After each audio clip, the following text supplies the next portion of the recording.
Hello, funeral directors. My name is Tyler Fraser with UPD Urns. Thank you so much for joining us on this monthly webinar. I'm so pleased to be working with Welton Hong of Ring Ring Marketing. He's really one of the most accomplished and reputable internet marketers in the funeral service space. He works with some of the largest funeral providers in the country and has a terrific record of increasing your leads and improving your presentation and performance on the internet. So today he's going to be talking to you about how to make your phone ring more with internet marketing. And without further ado, I'll hand it over to Welton. Thank you, Tyler. Really appreciate your time, and really appreciate the opportunity for me to educate your clients about what will work in 2020 to generate more at-need calls and pre-need calls from the internet. And let's jump right in.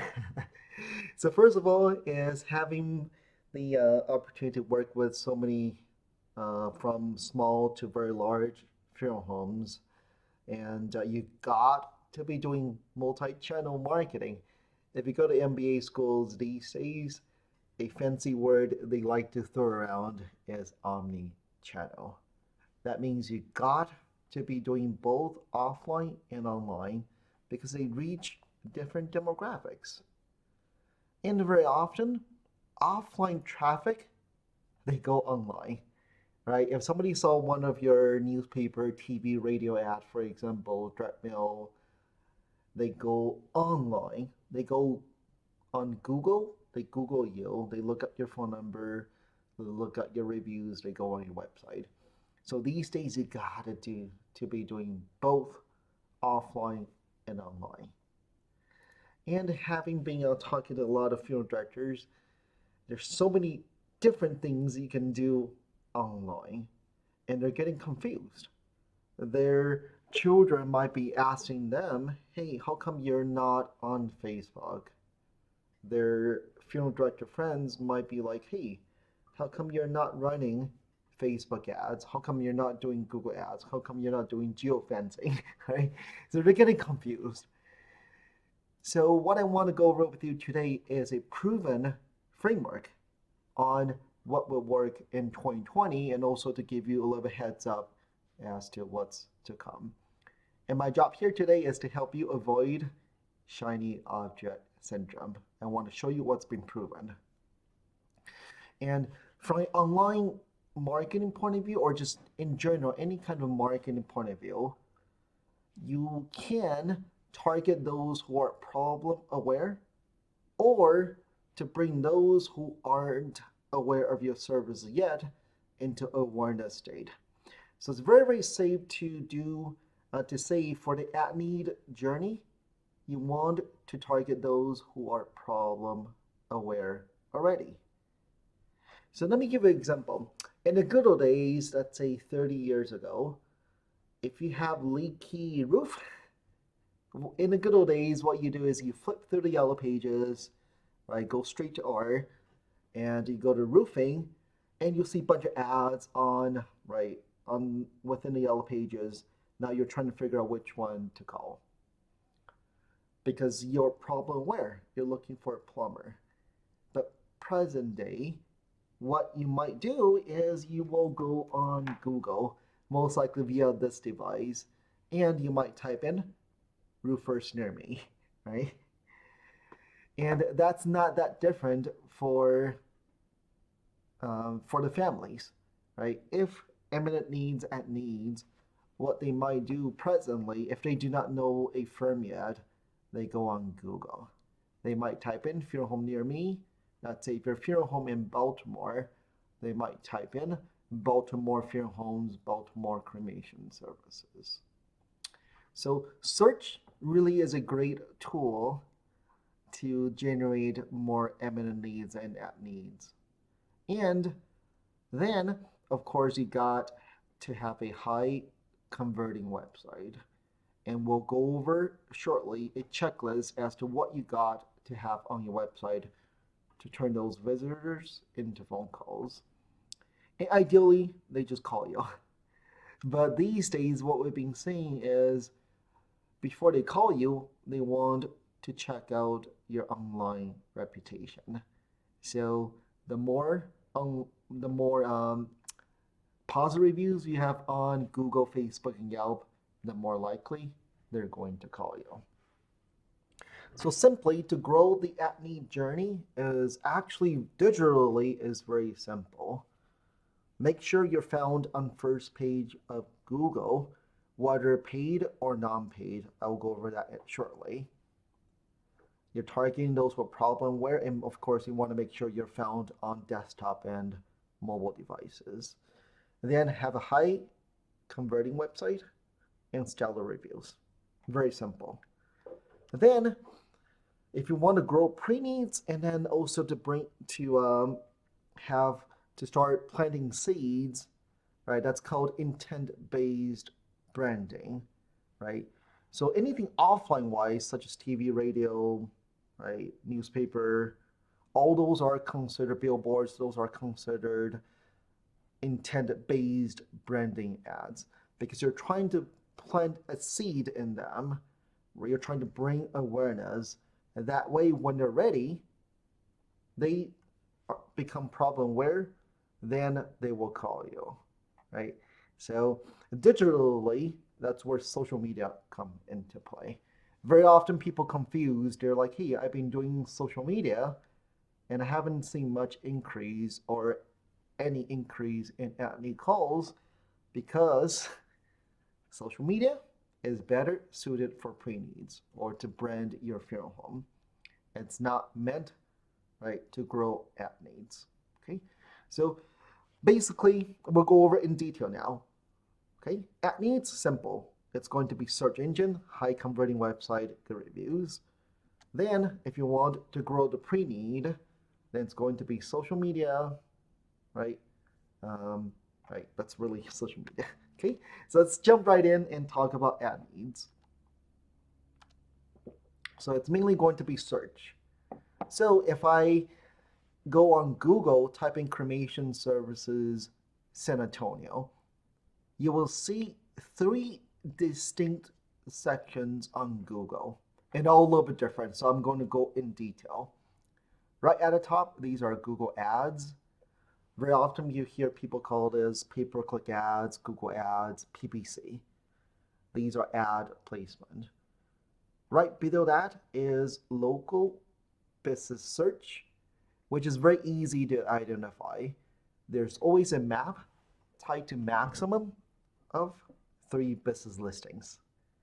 And how in a world does Google know which of these, right? Let's say there's probably a lot of funeral homes in San Antonio.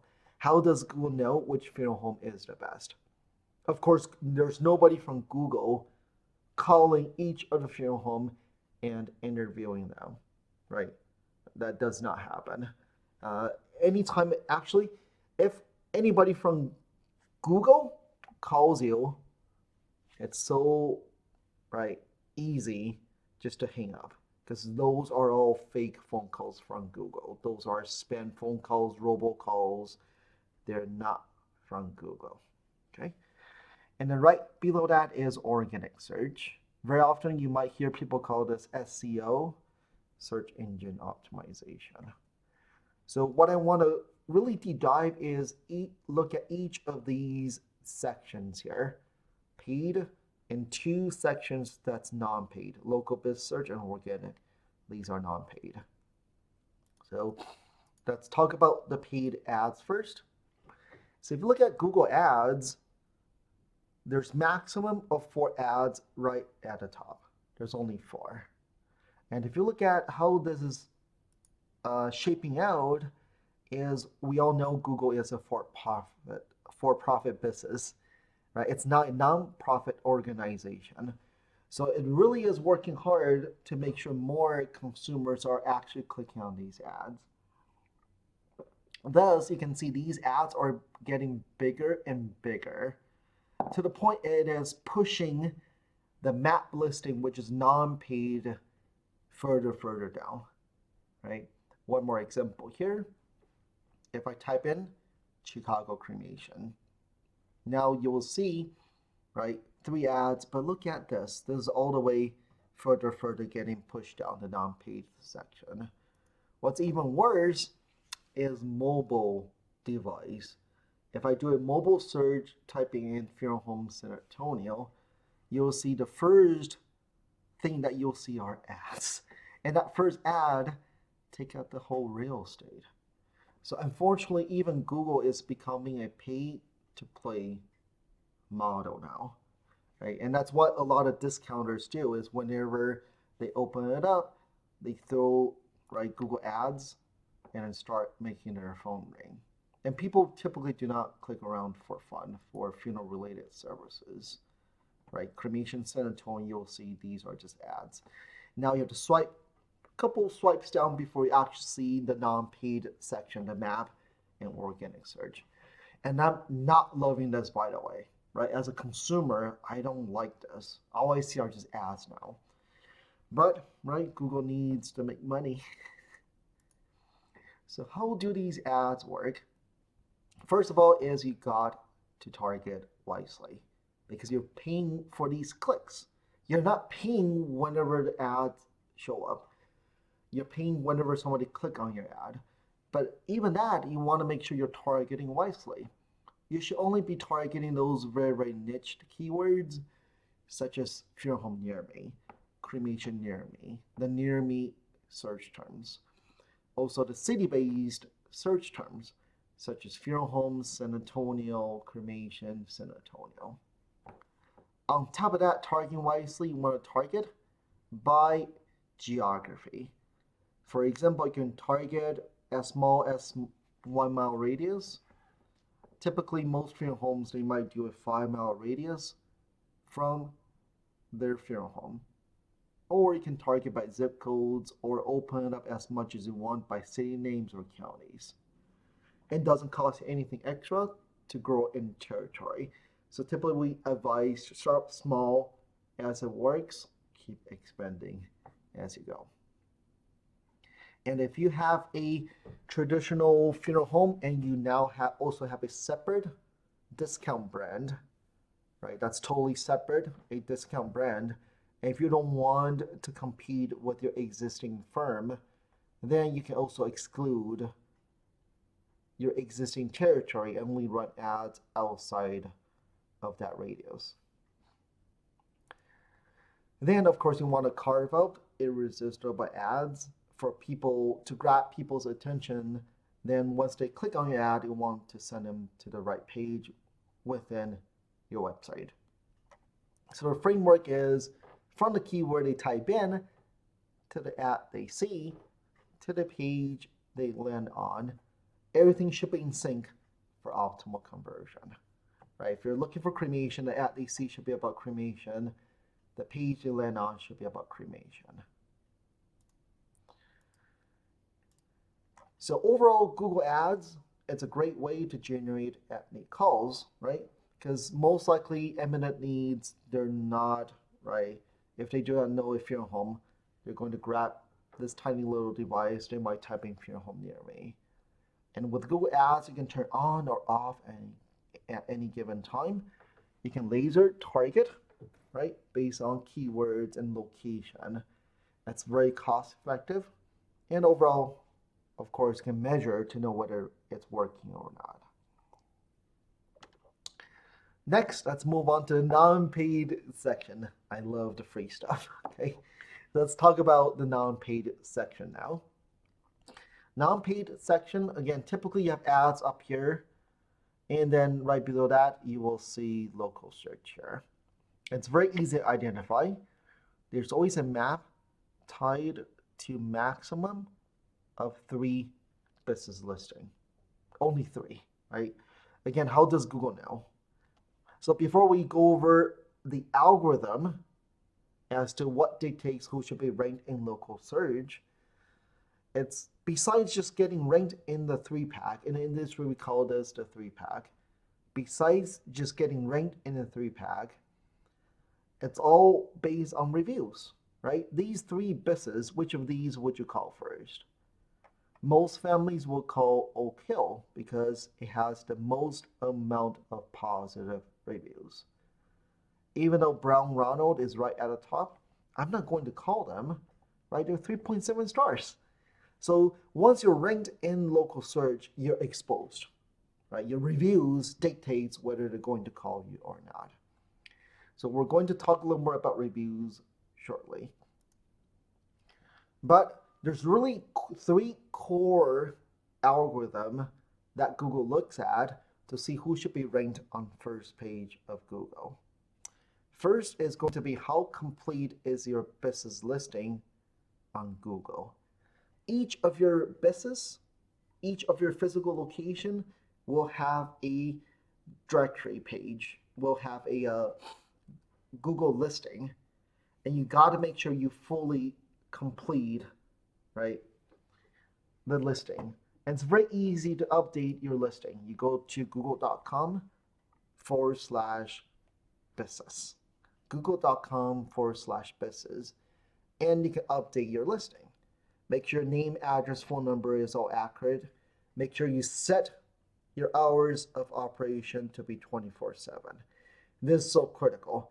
There's quite a bit of firms I audit, they actually put their office hours there. What happens in the evening when people are looking for them? They show up as being closed. Of course, they're not closed, right? They're still opened. So do make sure you update this listing. Make sure you put 24/7. That's very, very critical. And second algorithm, not a surprise, are going to be reviews.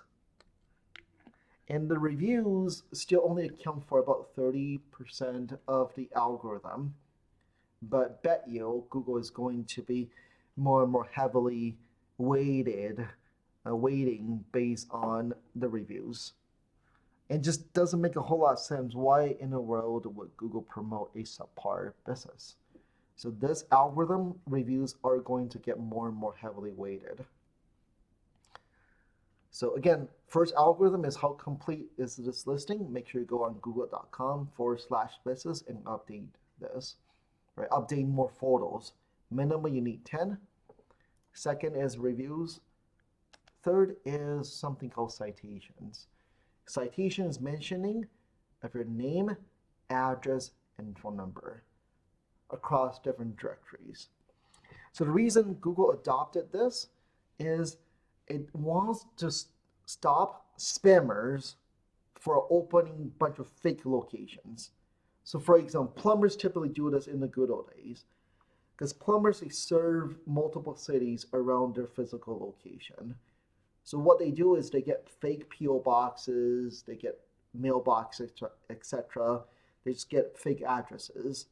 And Google doesn't like that because according to Google, these business listings, you got to be physically operated out of these locations. So how can it tell? What it does is it cross-reference other major directories, such as Facebook, Yelp, Yellow Pages, right, Info Group, all these major directories. If you're not listed there, most likely you're fake, right? Or if the information is inconsistent, now Google gets confused. And there's a nifty free tool. You go on moz.com/local. And once you go on there, it will generate a report for you to let you know, hey, which of these directories you have inconsistent information, which of these you haven't claimed. So it's a free tool. Okay. Third thing here to watch out for is organic, right? So again, typically right at the top you have Google Ads, followed by local search, followed by organic. Unfortunately, organic gets further pushed further down on first page of Google now. So why does, right, organic search still matter? The only reason it still is critical is local search, you will only be ranked in that city where you're physically located. You will not be ranked in surrounding cities. But organic, you're not tied to your physical address. So you still can get ranked in surrounding cities organically. Of course, you can also buy ads in multiple cities, okay? But organic is free. Why not pay attention to it, right? So with organic, you got to be very, very careful here. And very often you'll hear people call this SEO, for search engine optimization. And I can probably, you get a lot of spam emails, not just you, I get that too, right? Of people telling you they can get you ranked on first page of Google in a very, very short amount of time. And those are all black hat tactics. Just means they're spamming Google search engine results to artificially push you up Google search. And Google doesn't like that because you're not using white hat tactics. You're not earning the rankings organically. So Google adopted a couple of core penalties. One is called penguin, the other one is called panda. Both of these are cuddly animals, but they're black and white in color. That's whenever you're doing shady practices, Google will de-rank you or very often just penalize you so you never show up anymore. So do be very careful. Whenever you hire SEO practitioners, many of them are just shady. So an easy test for you to know whether your existing agency is doing SEO for you is just to see whether they're ongoing adding content onto your website, because content is king. Google rewards content. So if you're not adding blogs or content on your website on a regular basis, for example, once a week, they're not doing SEO. So once you're ranked somehow on first page of Google, whether paid ads, locally, organically, they all land on your website, right? So the better the website, the more likely they're going to call you. Even you're getting a lot of traffic from offline, from referrals, they all come to your website. So the better the website, the more likely they're going to call you. So let's go over a small checklist here. First of all is you got to make sure your website, the header part, everything is locked. It's sticky. It just sticks there. The main reason for doing that is subliminally, you're telling the family, for immediate needs, just call us, right? And when it's locked, that way as I scroll around the website, it's always there. The call to action is very, very clear, right? Especially on mobile devices. Mobile devices, the phone number should always stick right at the top. I audited probably 90% of the websites, they still don't lock the phone number there. But by locking the phone number there, right at the top, right, no matter where I go now, as I swipe, it's always there.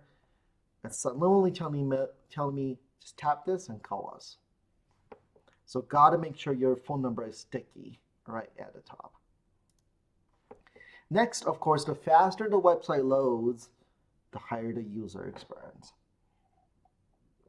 And Google has a tool, it's called Page Speed Insights.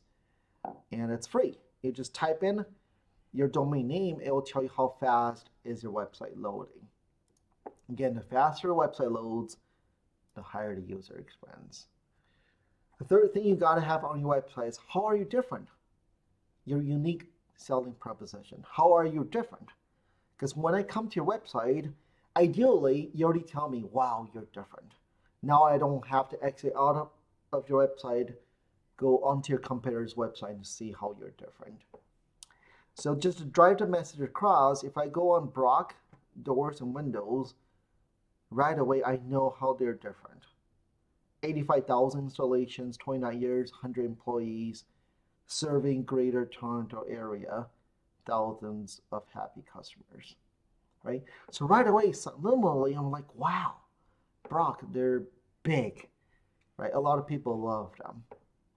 So ideally on your website, you got to add icons and something you can quantify, right? So for example, something like this. Ideally above the fold before people start scrolling down.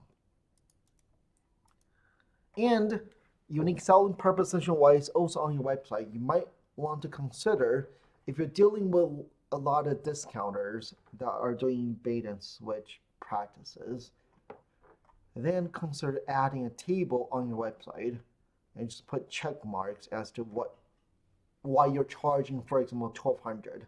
It covers all of these, where your competitors are charging $595, they don't include these.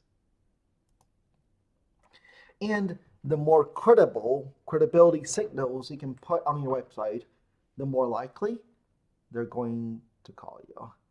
There's a lot of these review tools out there that will stream in all of the positive reviews you have out there. So consider getting one of those tools, right? Whenever I go to Hat Bigger's website, if I go to Testimonials, I see, wow, 53 reviews, 4.8 stars. Now I'm sold. And also, if you do send out surveys, you get surveys back, type those out and put it on your website. You don't need all of them, maybe a good, 30 of those, put it on there. And we don't get a lot of these handwritten notes anymore, but if you do, scan those in and put it on your website. Right? These feel a lot more credible. And ideally, you should get video testimonials. Video testimonials have the highest trust, right? It's very hard to fake videos. And you shouldn't be hiring professional videographers. This is going to be your best friend. This is good enough, right? Just use this and just interview the family. Maybe 3 questions. First question is, how did you hear about us? Second question is, what services, do we do for your family? Third is, how likely are you going to refer us to your friends and family from a scale of 1 to 10? Now you got a video, right? You can put it on your website, and those feel a lot more credible. Number 5, now you ideally should have a professionally done 1-minute business profile video. These need to be professionally shot. No matter how many pictures, text on your website, those are great, by the way, but it's still hard for people to know how warm you are, right? So ideally, with a 1-minute video, people get to experience how warm you are. They get to visually see your facilities, videos of you on camera. Okay, so consider getting a 1-minute business profile video done, and they're not that expensive anymore. If you go on a website called smartshoot.com, you can hire local videographers to come to your funeral home and shoot these videos for you. And they only range about $500 to $700 these days. It's well worth the money. Once you got that video made, put it on your homepage, also in the About Us page, and also put it on your social media. These really do help you convert. Next, if they actually went on the About Us page on your website, that means they're trying to, again, figure out who you are, right? When you start a business, what services you perform, where you're located, and most likely why. So make sure to audit your About Us page. Make sure you answer the 5 W's. And faces means trust. You gotta make sure you have faces on your website. Even if it's a separate cremation website, still you gotta have faces on the website, right? Faces really means trust. If I go on a direct cremation website and I don't see any pictures on there, when their competitors do have pictures of the staff on there, or mainly just one staff member on there, now I actually do trust the one with the picture on there. And use consumer languages, right? I just want cremation, right? Direct cremation is it's not really a consumer based, it's industry based terminology. So make sure you're using consumer languages on your website, right? This one, for example, cremation and final goodbye, right? It's not, right? And now I know it's private family viewing with 30 minutes. So really study your GPO, right? Or your website, make sure you're using consumer languages that are easy to understand. Number 8 is Google Analytics. With Google Analytics, most of your website would have Google Analytics installed already. With Google Analytics, not only does it tell you how many people came to your website, how did they end up on your site? Did they came from search, offline, online, right? The most important thing we look at is something called exit rate. Exit rate is which page on your website that they visited and they're gone. So for example, the contact us page should have a high exit rate. That's the last page you visited, look up your phone number, and they're gone. But it's not normal to have a high exit rate, maybe on the services pages. So that allow us to ongoing improve your website. So really do study your analytics, because many of you do have nice looking website, but nice looking doesn't mean, right, that page is converting.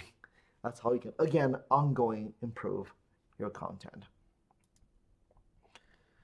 Then, right, once people go on your website, hopefully they call you right away.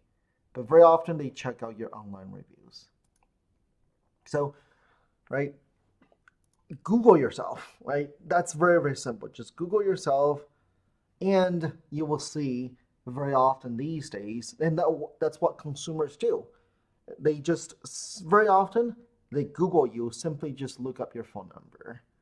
But very often, now they see your Google reviews, your Yelp reviews, and your Facebook reviews, right? They're not even looking for reviews. But these days, anytime you do a brand search, review sites always pop up on first page of Google. So there's no way to hide it anymore. Even if you have tons of good reviews on Google, and you're like, hey, people in my area, they don't use Yelp. And that could very well be true. But Yelp always shows up highly on first page of Google for brand-based search term. Same thing with Facebook. Even if you're not actively participating on Facebook, reviews stick out, okay? That's why you got to make sure you have good reviews on Google, Facebook, and Yelp, with more emphasis on Google, of course. So Google reviews always shows up on the right-hand side. Facebook reviews always shows up, right, also within Facebook. Anytime somebody goes on a Facebook page, reviews sticks out. In Yelp, of course, reviews always shows up. So let's go over the framework as to what should you do whenever you get a negative review. The reason typically people go on, right, Google, Facebook, Yelp to leave a negative review is they want to be heard. Okay, so that window, right, you should definitely respond to it within 24 hours. And that is typically the bottleneck. Most funeral directors are not watching their reviews. And when families go on there to vend, and by the time the funeral director saw that negative review, it's too late. It could be a week that went by already. That's why you gotta be monitoring these reviews on a daily basis. When you get a negative review, first of all, you gotta cool down, right? We all don't take criticism well because we pour our heart out on these services. So you gotta make sure you walk away, grab a drink of water, and come back after you're a little bit cold. Then all these networks, you get to send a private message to the reviewer. So for example, Yelp, you get to send a direct message to document that you indeed saw this negative review. Then you take it offline. You call up the family and hopefully you get to address it offline. And very often just miscommunication.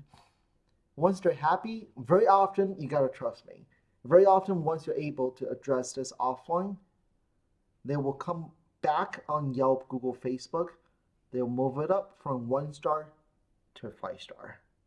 And this really does happen all the time. That's why you got to do damage control first, reach out to them, and then work it out with them, and then it will move it up to 5 star. But what if they don't move it up to 5 star? Now you want to follow up with a public comment. The public comment always shows up right below, right underneath their negative review. If you don't leave a public comment, whenever somebody saw this negative review, they might think it's real because nobody from the business actually responded to this. That's why you got to make sure if you're not able to move it up to 5 star, make sure to follow up with a public comment.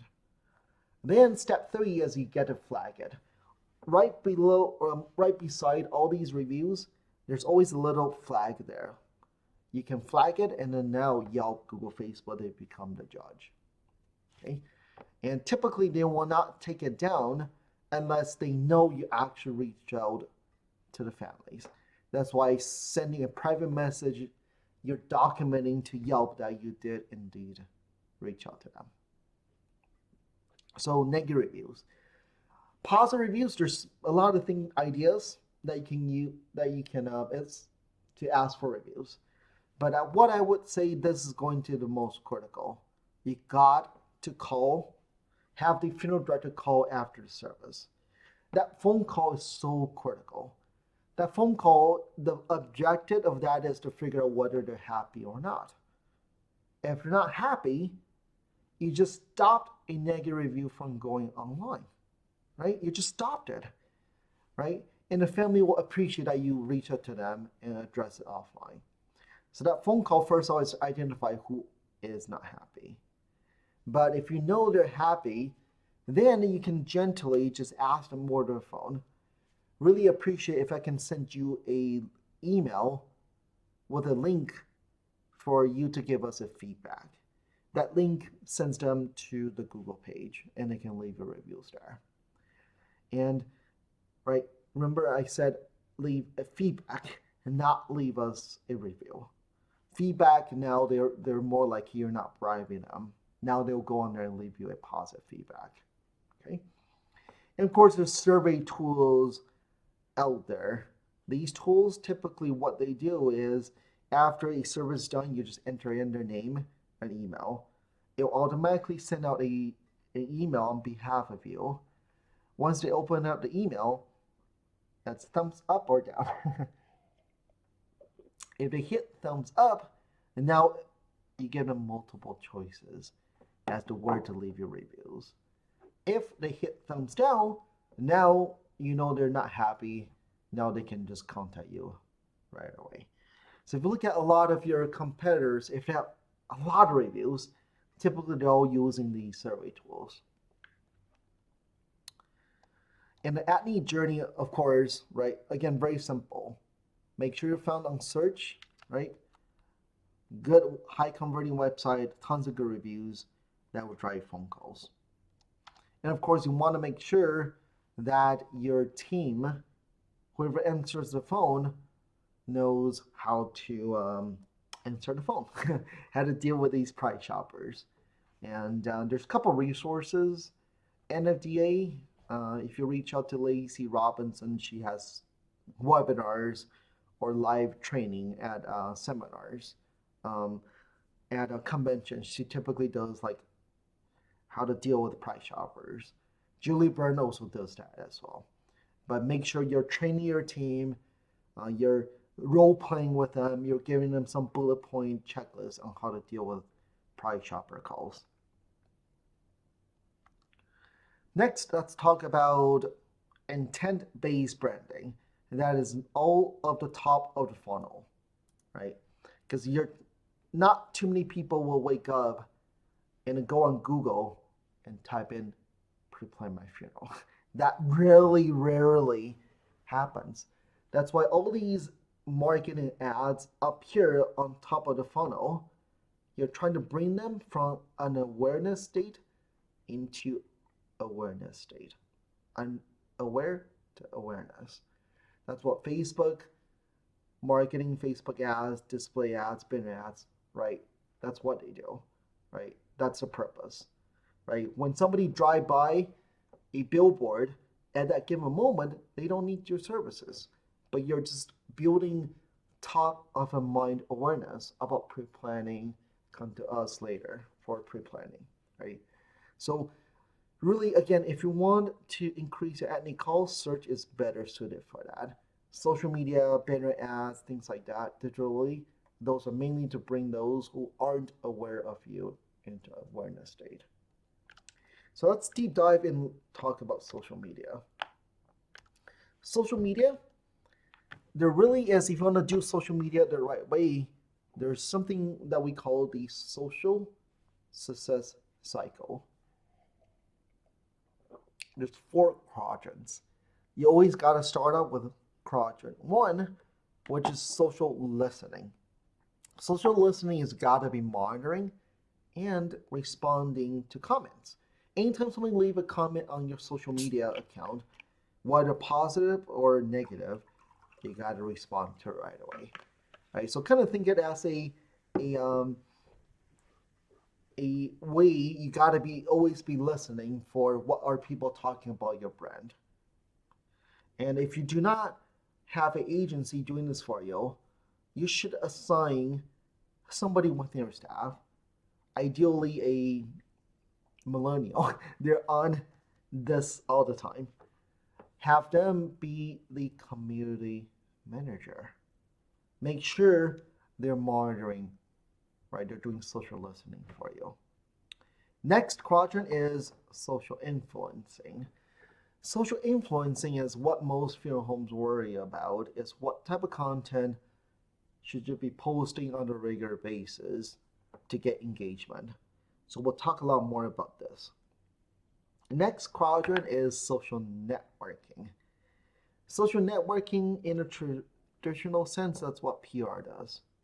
They're out there earning media mentions, building strategic partnership. Easily, you can do this yourself. Let's say you want to build a relationship with a local hospice.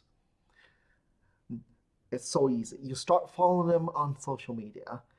Anytime they post something, engage with it, right? Share their content, leave a wise comment, and then like it. Now, the rule of reciprocity will kick in. Now they're like, who is this ABC funeral home? Now, in return, they're going to start sharing your content, liking your content. Now, virtually, you guys create a bond. Now, when you call them up, they wouldn't know who you are. And then, of course, the relationship built offline. So this is a good way, at least, to get their attention. Quadrant 4, this is last. That's the mistake. What most people do is they sell on social media. That just turns people off. Okay? So really do minimize the selling on social media. And let's deep dive and look at social influencing. So what will engage, right? What type of content? And the easiest to explain this is let's look at large companies and see what they do. So typically large companies, they would have developed something called a topic map. And it's based on who is their ideal avatar. Who are they trying to get attention? So if you look at Rosetta Stone, right, we all know they sell language programs. This is their topic map, right? They know those who tend to buy from Rosetta Stone, they love to travel to foreign destinations. So they'll post a lot of inspirational photos like this. This is a charming village in Alsace, France. But if you read this, nothing on here talks about buy from us, right? It just turns people off. But it's constantly adding value, right, by content. But anytime somebody sees this, subliminally, right, now down the line, if I want to go to France, I should buy one of Rosetta Stone's French language program. So all this is like, it's adding value, right? But subliminally, you're selling them. So travel, right? Those who tend to buy from Rosetta Stone, they love to experience different culture. So Rosetta Stone will post a lot of content about food, different food, music, holidays, history, learning theory, famous multilingual people, and etymology. Okay? That's a topic map. It doesn't mean Rosetta Stone don't deviate from these 5 topics, but these are the 5 core topics that will engage with their followers. One more example before we talk about funeral homes. We all know H&R Blog, right? They do taxes. But if I follow H&R Blog on social media and they just keep on pounding me, come to us for tax, come to us for taxes, I'm gone. So it's trying to add value. So it posts regularly a lot of business finance tips, personal finance tips, saving for college, homeownership, employment. I will find this to be very valuable. That's why I follow H&R Blog. It cares about me.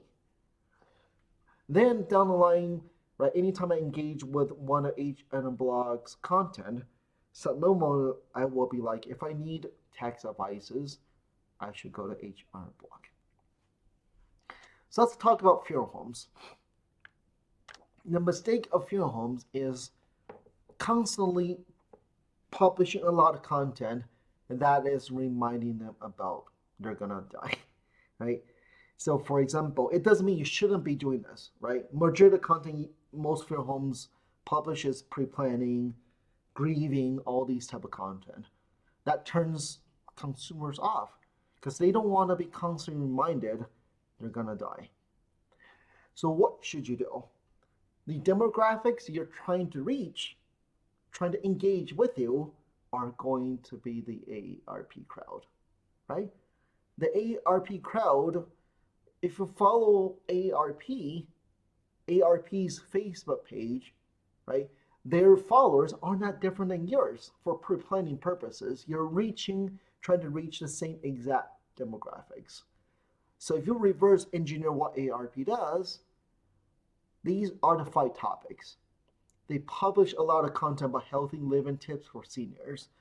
Retirement, what does retirement life looks like? Setting them up for retirement. Finance tips for seniors, right? How much do they need to save up for retirement? Traveling for seniors, entertainment for seniors.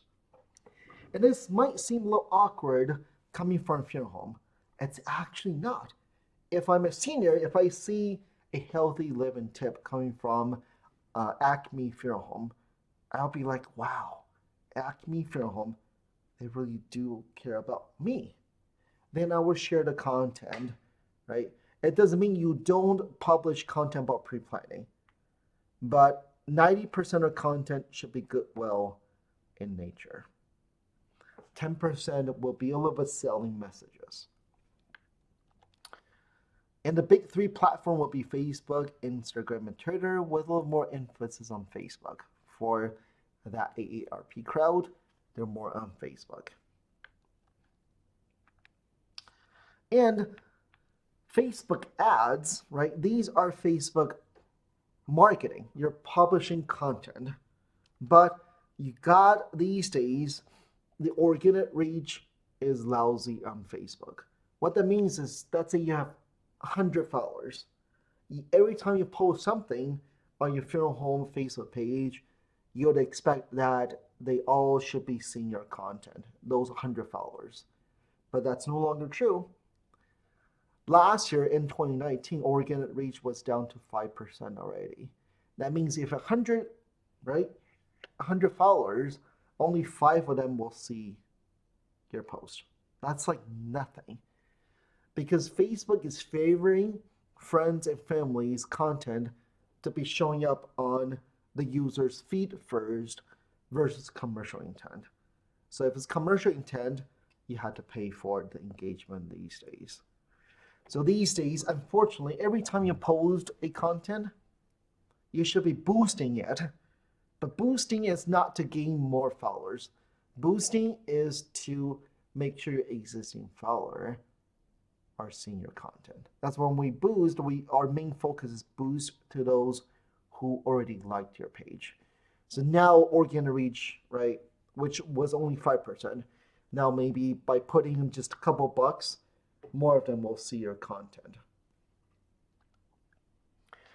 You can also run Facebook ads to drive pre-needs, right? Social media marketing, posting on a regular basis, just to keep engagement, top of mind awareness. You can also run Facebook ads, right?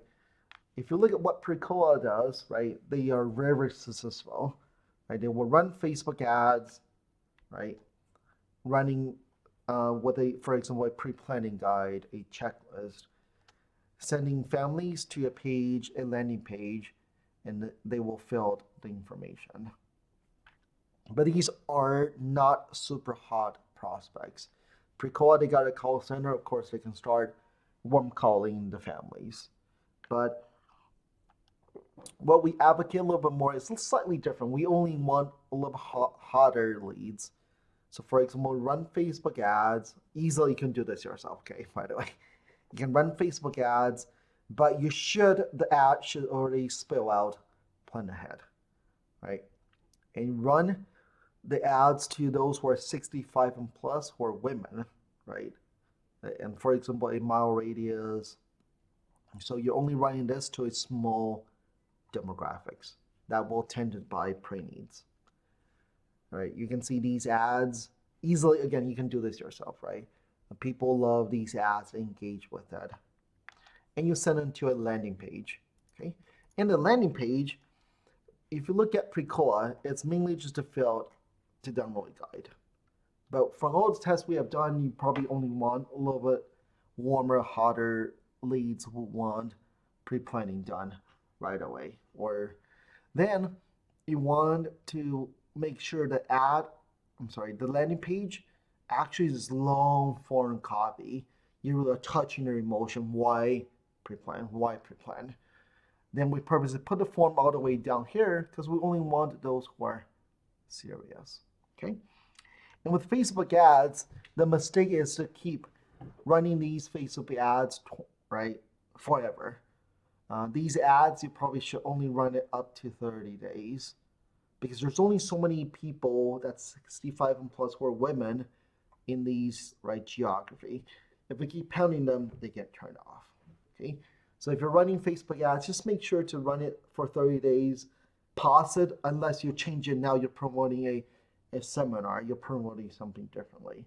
Or else they're going to get tired. Okay. And let me kind of wrap it up here. Since I'm running, yep. Okay. But one hack I just want to go over with you guys, it's a Facebook hack. More for pre-needs, more for aftercare, for example. If you have a list of the families, what you can do is you can upload that list, right? It will be name, email, phone number, for example. Once you upload that list onto Facebook, Facebook will match it and only run ads specifically to those families. So for example, if you really have a very active pre-need marketing pre-need program going, let's say the agent maybe sat down with these group of families already, but they weren't able to close them. You can upload that list onto Facebook, only run ads to those who they weren't able to close. Okay. So let me wrap it up with a recommendation here. If you really want to grow the ad need side of your business, really just focus on search, right? You can do Google Ads. It's very economical to run. Make sure you're ranked locally and organically.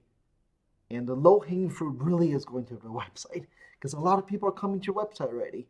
Really focus on the website before you even spend any penny, right? Any few dollars on Google Ads. Make sure to tweak your website first. Have stellar reviews. Reviews are free. You gotta focus on reviews. And of course, really train your staff to answer the phone, okay? Then social media is better suited for branding. getting the name out there slowly, right? Trying to bring those who aren't aware of pre-planning into awareness state. Okay, so if you have any questions, feel free to reach out to me. Right, happy to put together a customized online marketing plan just cater for you. And thanks to Tyler over UPD Urns. Thank you for inviting me. Thank you, everybody. Talk to you later.